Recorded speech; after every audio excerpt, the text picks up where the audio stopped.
नबी पाक सैयद आलम सल्लल्लाहु अलैहि वसल्लम ने हमेशा कुर्बानी फरमाई, हमेशा। आज तो हुजूर ने एक फरमाया, अल्लाह हम सबको हज की तौफीक अता फरमाए और बार बार हज की तौफीक दे। सहाबा ने 40-40 हज फरमाए हैं, 50-50 हज फरमाए। हजरत फुज़ैल बिन अय्याज ने 60 हज फरमाए। अल्लाह तौफीक दे, कबूल फरमाए और अल्लाह सबको बार बार वो मौके नसीब फरमाए। तो नबी पाक सल्लल्लाहु तआला अलैहि वसल्लम ने हज एक फरमाया। कुर्बानी हुजूर जिस दिन मदीने आए उस वक्त शुरू फरमाई और हर साल हुजूर कुर्बानी देते थे। हर साल 2-2 जानवर ज़िबा फरमाए। या रसूल अल्लाह सल्लल्लाहु तआला अलैहि वसल्लम, 2 का क्या मकसद फरमाया? एक मेरी तरफ से, एक मेरी गरीब उम्मत की तरफ से। या रसूल अल्लाह सल्लल्लाहु अलैहि वसल्लम किस तरफ से फरमाया? एक मेरी तरफ से, एक मेरी उम्मत की तरफ से। कभी फरमाया एक मेरी तरफ से, एक मेरे अहले बैत और मेरी उम्मत की तरफ से। 2-2 जानवर हुजूर ने ज़िबा फरमाए। और फिर मेरे हबीब पाक सल्लल्लाहु तआला अलैहि वसल्लम के गुलाम मौला अली शेर खुदा, इब्ने माजा की रवायत है, हजरत अली शेर खुदा फरमाते हैं कि नबी पाक अलैहिस्सलातु सलाम 2 जानवर ज़िबा करते थे। खुद हजरत अली की जब बारी आई तो उन्होंने भी 2 फरमाए। तो सहाबा ने पूछा कि अली 2 क्यों, 2 किस लिए? तो हजरत अली रदी अल्लाह तआला अन्हु फरमाने लगे, मुझे मेरे हबीब ने वसीयत फरमाई थी कि अली तूने 2 करने, एक अपनी तरफ से किया करना, एक मेरी तरफ से करना। तो मैं एक अपनी तरफ से देता हूं, एक अपने नबी पाक की तरफ से देता हूं सल्लल्लाहु अलैहि। 2 जानवर। आप लोगों ने सुनी हुई है ये बात कि महीना महीना खाना नहीं पकता था हुजूर के घर में। हजरत आयशा फरमाती हैं 3 चांद और 3 सूरज इकट्ठे कभी नहीं देखे जब साथ रोटी भी खाई हो। यानी 3 दिन मुसलसल कभी खाना नहीं खाया। कुर्बानियां कितनी दी बोलिए? हजरत अली शेर खुदा का मकान कोई नहीं अपना, कोई घर नहीं बनाया। मौला कायनात शेर खुदा, मैंने ये बात फिर दोहरा रहा हूं, पहले भी मैंने अर्ज की थी, पक्का करने के लिए दोहरा रहा हूं। हजरत अली का कोई कारोबार नहीं बज़ाहिर। बीबी साहबा फरमाती हैं कि कई हफ्ते सिर्फ सिरका और खजूरें। कुर्बानियां कितनी? असी सारे हिसाब लान टुरे हैं कि साढ़े ते लगती है कि नहीं, पक्का। और फिर जब बात होती है देने की तो माहौल और होता है, जब लेने की बारी होती है तो माहौल और होता है। कुर्बानी वाजिब है उस शख्स पर जिसके पास 52.5 तोले चांदी या 7.5 तोले। लेकिन मैं 7.5 तोले वाला फतवा नहीं देता, मैं 52.5 तोले चांदी वाला फतवा देता हूं। इसलिए कि 52.5 तोले चांदी तो शायद तोला या 1.5 तोला सोने के बराबर ही हो जाए, ठीक है ना जी। तो 7.5 तोले सोना 50-60 हजार रुपया जिस आदमी के अकाउंट में मौजूद है वो कुर्बानी करे।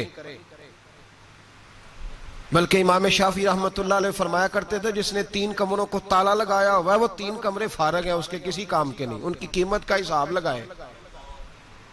छत पे स्टोर बना दिया है, कोई मतलब नहीं उसका, और जो वैसे रखे हुए हैं कोई माना ही नहीं कमरे का। माते थे हिसाब लगाए, कुर्बानी करे। रब करीम की बारगाह में देने का जब मामला आया तो तू गोल कर गया काम।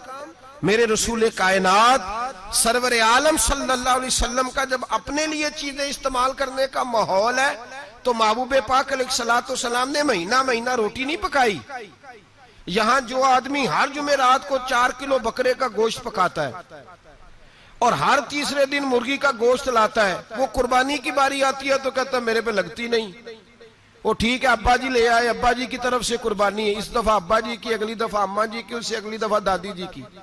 ओ खुदा के बंदो, जिस आदमी के पास पैसे हैं पहले अपनी कुर्बानी वाजिब है। मेरी बात की समझ आ रही है अजीजों को? जो आदमी साहिब इस्तिताअत है पहले किसकी कुर्बानी करेगा? वो कमाई करता है, उसके अपने अकाउंट में तनख्वाह आती है, अब्बा जी के अकाउंट में नहीं आती।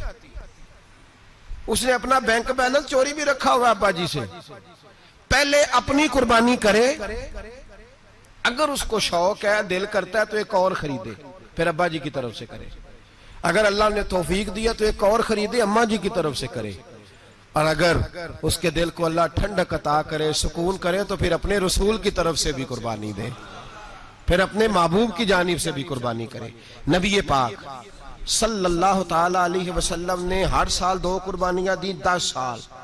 कुल कितनी होगी 10 सालों में बोलिए?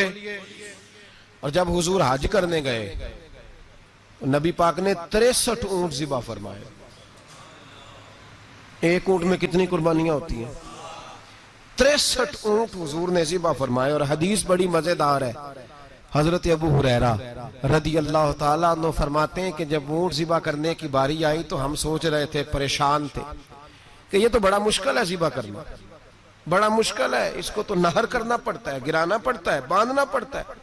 सबसे मुश्किल काम ऊंट ज़िबा करना है। तो नबी पाक सल्लल्लाहु अलैहि वसल्लम की तो आदत करीम है, अपने हाथ से ज़िबा करते हैं हुजूर। वो हमारा अल्लाह खैर करे, अब अल्लाह ही हाफिज है। ज़िबा करना तो दूर की बात है, हमारा जो बीए पास लड़का है ना, उसको डर आता है जानवर के पास खड़े होते भी। कहते हैं बच्चों को अंदर ले जाओ, 10 साल का 12 साल का, उसको अंदर ले जाओ, ज़िबा करना रोएगा। अब बस करो यार, ये किस कौम से तुम्हारा ताल्लुक पड़ गया है? हमारे तो 12 और 14 साल के मुअव्वज़ और माद अबू जाल की गर्दन काट के रख दिया करते थे, और तू बच्चा बकरा ज़िबा करने से डरा रहा है। इसको खड़ा कर ला के, कुर्बानी तो जहाद की ट्रेनिंग है, वो खड़ा कर। इसको कहा बेटा यहाँ खड़ा हो, अल्लाह के रास्ते में बकरे की गर्दन काटनी है। अगर कोई शख्स खुदा रसूल के दीन की मुखालफत करे, कुफर का झंडा उठाए, तो उसकी गर्दन भी काटनी है। ये ट्रेनिंग है बच्चों के लिए। यहाँ अजीब माहौल है, डर लग रहा है, पीछे हट जाओ। और जिस साहब की कुर्बानी है वो भी कोई 1.5 किलोमीटर के फासले पे खड़े हैं, दूर खड़े होकर देख रहे हैं। नफीस ही बड़े हैं जनाब, लतीफ ही बड़े हैं। कपड़ों को कोई कतरा खून का लग गया तो बड़ी मुसीबत बन जाएगी। और अमीर आदमी, उसने उसका तो घर कसाई ने खुद फोन किया है कि साहब सबसे पहले मैं आपके घर आऊंगा। उसको पता है कि मुंह मांगी कीमत मिलेगी। मेहरबानी फरमाए, कुर्बानी मेरे रसूल पाक सल्लल्लाहु अलैहि वसल्लम से ज्यादा नफासत वाली तबीयत किसी की नहीं। सहाबा कहते हैं इतना हसीन महबूब का अंदाज था कि कभी कपड़ों पे मक्खी भी नहीं बैठी थी। और हुजूर से हम सलाम लेते थे, दस्ते मुबारक चूमते थे तो हमारे हाथों से कस्तूरी की खुशबू आने लगती थी। और फरमाते नबी पाक का हाथ यूं होता था कि बर्फ भी इतनी ठंडी नहीं जितना प्यारा हुजूर का हाथ ठंडा होता था। फिर भी हुजूर दस्ते मुबारक में खंजर पकड़ते, जानवर को लिटाते और अपनी तामत को समेटते, और अल्लाह के हबीब घुटना रखते उसकी गर्दन पर, और बिस्मिल्लाह अल्लाहु अकबर कह के ज़िबा फरमाते। हुजूर खुद दस्ते मुबारक से। तू इतना ज्यादा नाजुक मिजाज हो गया है कि अब ये वाली सुन्नत अदा करना मुश्किल हो गया तेरे लिए। 63 ऊंट हैं। और सहाबाए किराम अलैहिम रिदवान फरमाते हैं कि हाल ये है, हम सोच रहे हैं कैसे ज़िबा करेंगे, क्या करेंगे, कैसे गिराएंगे। और नबी पाक सल्लल्लाहु अलैहि वसल्लम कहते हैं हम अभी सोच में ही थे कि हुजूर ने छुरी पकड़ी। खंजर जब हुजूर ने उठाया तो फरमाते हैं ऊंट दौड़ता हुआ आया और नबी पाक के सामने आके लेट गया। फरमाते अल्लाह के रसूल ने बिस्मिल्लाह अल्लाहु अकबर कह के ज़िबा किया। उसने टांग भी कोई नहीं हिलाई, पैर भी कोई नहीं हिलाया। वो किसी शायर ने बड़ी अजीब बात कही थी। उसने कहा फंसी जो दाम में बुलबुल तो लगी यूं कहने, करेगा कत्ल किया तूने जब असीर मुझे, कबाब शम्मा के शोले पे कीजियो सयाद, शक्ल गुल नजर आए दमे अखीर मुझे। वो कहते हैं बुलबुल को शिकारी, सयाद शिकारी, शिकारी ने पकड़ लिया बुलबुल को, तो सयाद से बुलबुल कहने लगी तूने पकड़ा है तो कत्ल तो करेगा ही ना, खाएगा तो सही, एक मेरी मिन्नत है। शिकारी कहने लगा वो क्या? तो बुलबुल कहने लगी जब तू मुझे ज़िबा करे ना और पकाए तो मुझे फूल से बड़ी मोहब्बत है, इस तरह करना, कोयले इतने ज्यादा दहकाना, इस कदर ज्यादा आग जलाना कि उनकी शक्ल गुलाब के फूल की तरह सुर्ख हो जाए।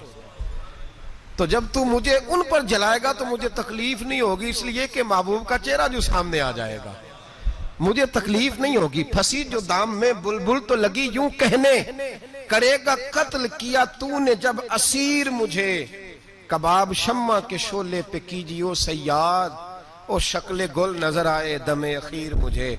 आला हज़रत बरेलवी अलैहि रहमा फरमाया करते थे, फरमाते थे बड़ी तकलीफ होगी, बड़ी तकलीफ होगी जब जान निकलेगी। रवायतों में आता है जिस तरह बारीक दुपट्टा झाड़ियों पे डाला जाए, खींचा जाए तो फट जाता है, यूं तकलीफ होगी। पर फरमाने लगे रसूलुल्लाह के गुलाम को कोई तकलीफ नहीं होगी। हुजूर क्यों?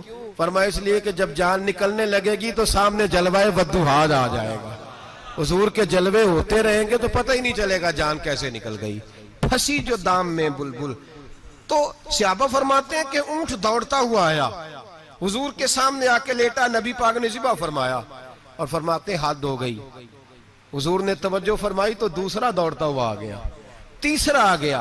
हजरत अबू हुरैरा फरमाया करते ऊंट एक दूसरे को धक्के देते थे, पीछे हट जा, पहले मैंने जाना है, पहले मैंने जाना है। 63 ऊंट वादिये मिना में हज के मौके पर मेरे रसूल पाक ने दस्ते मुबारक से ज़िबा फरमाए।